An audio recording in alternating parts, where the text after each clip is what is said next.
नमस्ते मित्रों, यह है पीएच नेटवर्क। मैं प्रदीप हूँ। आशा करता हूँ कि आप सब लोग सुखी होंगे, सकुशल होंगे और बेहतर होंगे। आज हम बात करेंगे आईएसआई की। आईएसआई एक इतनी बदनाम पाकिस्तान की जासूसी एजेंसी है, सारी दुनिया जानती है। और कि वो क्या क्या करवाती है, कैसे उग्रवादी सारी दुनिया को सप्लाई करवाती है और उसका काम क्या रहा है जब से वो अस्तित्व में आई है। इस सिलसिले में हमें बहुत पीछे जाना पड़ेगा। 1947 में जब अंग्रेज हिंदुस्तान की आज़ादी को रोक नहीं पाए, लेकिन वो ये चाहते थे कि हम भारत पर राज ही करते रहे, लेकिन वो बहुत कमज़ोर हो चुके थे। वर्ल्ड वार सेकंड के कारण उनकी जो स्थिति थी, उनकी आर्थिक स्थिति बहुत कमज़ोर हो गई, इसलिए वो हिंदुस्तान को रोक नहीं पाए। कोई अब कहेगा कि चरखे के कारण वो डर गए, कोई कहेंगे कि शायद वो इसके लिए मरण व्रत, किसी के मरण व्रत के कारण वो डर गए। ये डिफरेंट मत है, लेकिन मेरा विचार ऐसा नहीं है। जब अंग्रेज़ों को लगा कि हमें ये देश छोड़ना ही है, एक तो पहले है कि उन्होंने एक अंग्रेज़ मुसलमान अली मोहम्मद जिन्ना को भारत में ले आए, उसको जो कि ऐसे काम करते थे जो इस्लाम में मना है। शराब पीना, पोर्क खाना, शायद नमाज भी नहीं वो पढ़ता था। उसको अंग्रेज़ यहाँ ले आए और मुस्लिम लीग बनवाकर भारत में के विभाजन की आवाज़ खड़ी कर दी। और अंग्रेज़ों को भी लगा कि ये देश अब छोड़ना ही है, तो उन्होंने ये फैसला किया कि हम कहेंगे जो भारत के साथ रहना चाहता वो भारत के साथ रहे, और जो पाकिस्तान के साथ रहना चाहे वो पाकिस्तान के साथ रह ले। उन्होंने जो रियासतें हैं उनको ये ऑप्शन तो दिया था, लेकिन उनको पहले अपने साथ नहीं मिलाया था। उनको लग रहा है कि ये जो हमारा, अगर ये सब इकट्ठे रहें, ये गुलाम देश, ये गुलाम लोग, ये 100 साल तक अगर इस तरह से तरक्की करते रहे, ये हमें पीछे छोड़ देंगे। शायद फिर हमें उनके यहाँ नौकरी करने आना पड़ेगा। इसलिए हम ऐसा करेंगे, उनको उलझा देंगे आपस के झगड़ों में ही, और उसमें वो किसी हद तक सफल भी रहे। जो फैनेटिक हमारे हिंदुस्तान और पाकिस्तान, जो अखंड भारत था उसके लोग हैं, उन्होंने उनको अपने साथ मिलाया। जैसे तैसे 15 अगस्त 14 अगस्त 1947 को भारत और पाकिस्तान अलग हुए और आज़ाद हुए। लेकिन दोनों देशों में बड़े बड़े officer, army chief, deputy army chief अंग्रेज़ ही रखे गए, क्योंकि भारतीयों को अभी शासन करने का तरीका नहीं जानते थे। ये ऐसा लग रहा था अंग्रेज़ों को, और या शायद भारतीयों और पाकिस्तानियों ने भी कहा होगा कि आप हमें कुछ देर के लिए हमारी सहायता कीजिए और भारत पे जो इम्पोर्टेंट पोस्ट है उनको संभालिए। भारत ने माउंटबेटन को गवर्नर जनरल ही बनाए रखा, लेकिन पाकिस्तान ने नहीं माना, उन्होंने अली मोहम्मद जिन्ना को ही बना लिया। इस सिलसिले में उन्होंने एक डिप्टी चीफ ऑफ आर्मी बनाया था, वॉल्टर कोथॉर्न जो था, मेजर जनरल वॉल्टर कोथॉर्न, और उसको डिप्टी चीफ बनाया था पाकिस्तान की आर्मी का। उसने पाकिस्तान के लोगों को ये सुझाव दिया कि अगर आप एक एजेंसी, स्पाई एजेंसी बनाओगे तो तुम हिंदुस्तान को भी अपने कब्जे में कर सकते हो, या हिंदुस्तान में समस्याएं पैदा कर सकते हो। इसलिए आपको एक एजेंसी बनानी चाहिए जिसका नाम रखा गया आईएसआई। और वहाँ के एक पाकिस्तान के आदमी मिस्टर हामिद को, जो भी आर्मी में थे, उसको अपने साथ लेकर आईएसआई की स्थापना की। यानी कि आईएसआई के पहले जो संस्थापक है वो है मेजर जनरल वॉल्टर कोथॉर्न। उसके बाद ये लोगों को लगने लगा कि इस तरह से वो साजिशें करते रहे। आईएसआई कभी अपने लोगों के खिलाफ साजिशें करने लगे, कभी दूसरे देशों के खिलाफ साजिशें करने लगे, लेकिन उस एजेंसी को साजिश करने के लिए ही बनाया था। और अंग्रेज़ों ने ऐसा, उनका दिमाग था, उन्होंने ये था कि ये इसको संस्था को ऐसा बनाए ताकि वो जो अपने देश को भी बर्बाद करे और पड़ोसियों को भी बर्बाद करे, क्योंकि उनको वो जानते थे अगर ये अपने देश को नहीं बर्बाद करेंगे, तो अपने पड़ोसी देश को बर्बाद नहीं करेंगे, भारत या पाकिस्तान वो बड़े अमीर बनेंगे और शायद यूरोप को भी पीछे छोड़ देंगे। और अमेरिका भी यही चाहता था कि उन्होंने भी सपोर्ट किया ऐसे एजेंसीज को, और पाकिस्तान के साथ उनका मिलिट्री एग्रीमेंट भी बहुत रहे।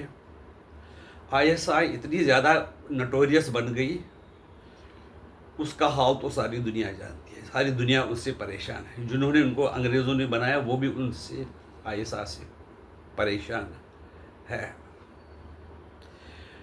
आईएसआई के बाद जब पाकिस्तान ने 1965 में हमारे हिंदुस्तान पर हमला किया है, हमला करके उन्होंने कश्मीर का कुछ छंब जोड़िया का एक कुछ इलाका कैप्चर किया, लेकिन शास्त्री जी बड़े सुलझे हुए राजनेता थे। उन्होंने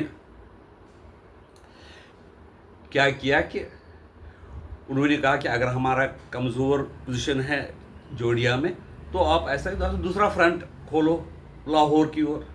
और हम भारत की सेना ने इचगुल कनाल, जो कि 6 किलोमीटर जो मेन लाहौर से दूर है, और वहाँ पर आर्मी की टैंक्स वगैरह ले जाना नामुमकिन था। वहाँ के हमारे जो वीर सिपाही है, उन्होंने इचगुल कनाल को जो लकड़ी की बनाई हुई थी, वहाँ से मार मार कर वहाँ के पाकिस्तानी फौजियों को इचगुल कनाल में ही डाल दिया। और पता चला कि बहुत सैकड़ों लाशें इस इचगुल कनाल में बह गई।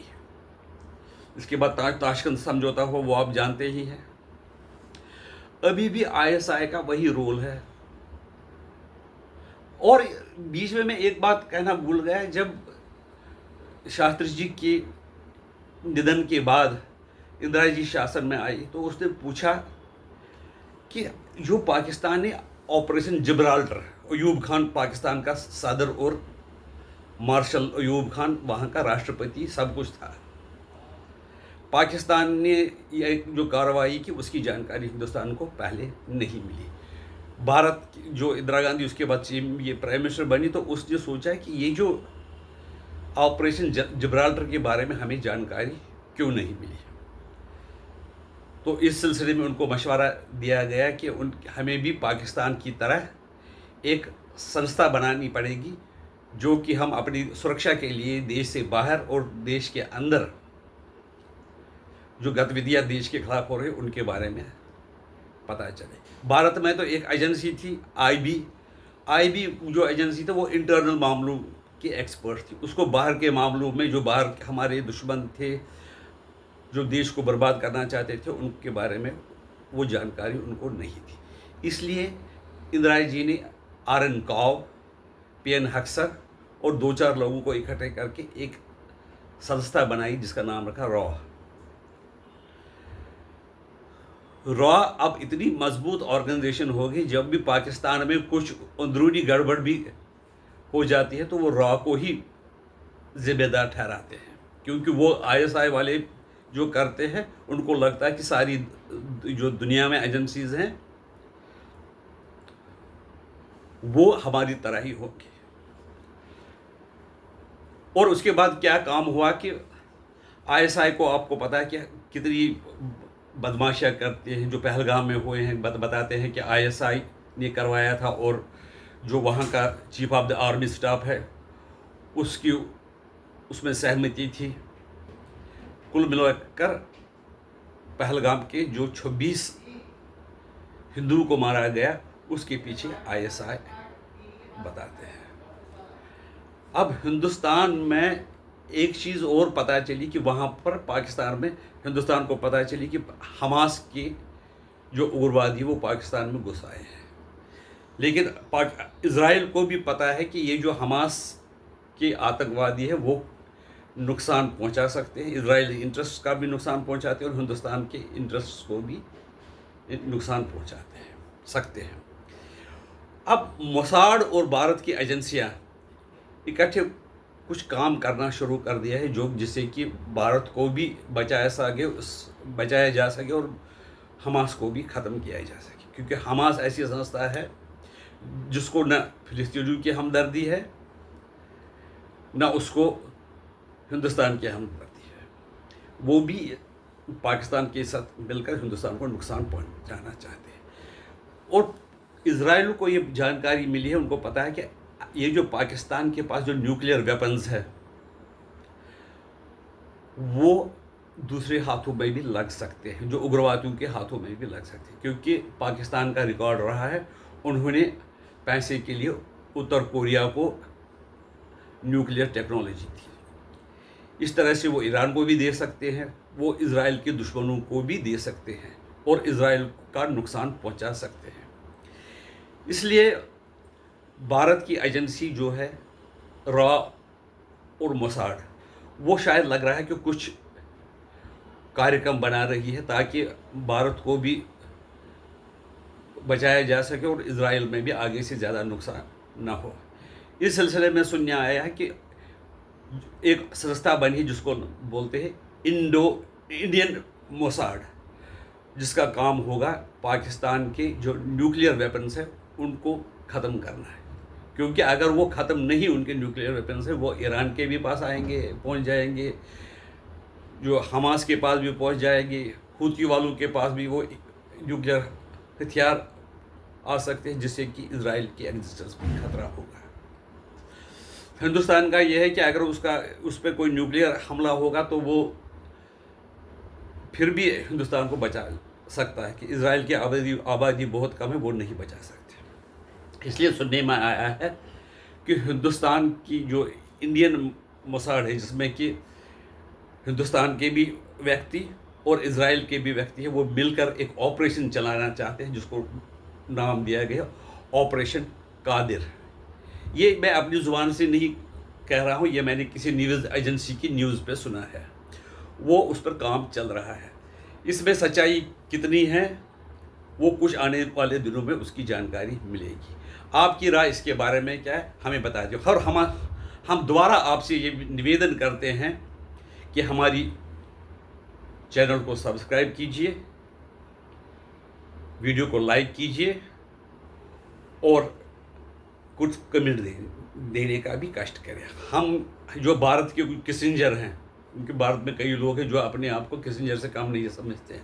हेनरी किसिंजर का नाम तो आपने सुना होगा। ऐसे किसिंजरों से मेरी विनती है कि वो कम से कम हमारी वीडियो को लाइक नहीं तो डिसलाइक तो कर सकते हैं। हम नेगेटिव कमेंट तक लिख सकते हैं। प्लीज़ नेगेटिव कमेंट भी अगर लिखना है तो वही लिख लीजिए। मैं सब जानता हूँ कि मैं उनके बराबर, मेरी इतनी काबिलियत नहीं है कि मैं उनकी बराबरी कर सकता हूँ, लेकिन किसिंजर जो हमारे भारत के हैं, खासकर कश्मीरी कम्युनिटी में जो हेनरी किसिंजर बैठे हुए हैं, उनसे मैं प्रार्थना करता हूँ कि हमारे वीडियो को कम से कम डिसलाइक कीजिए। नमस्कार।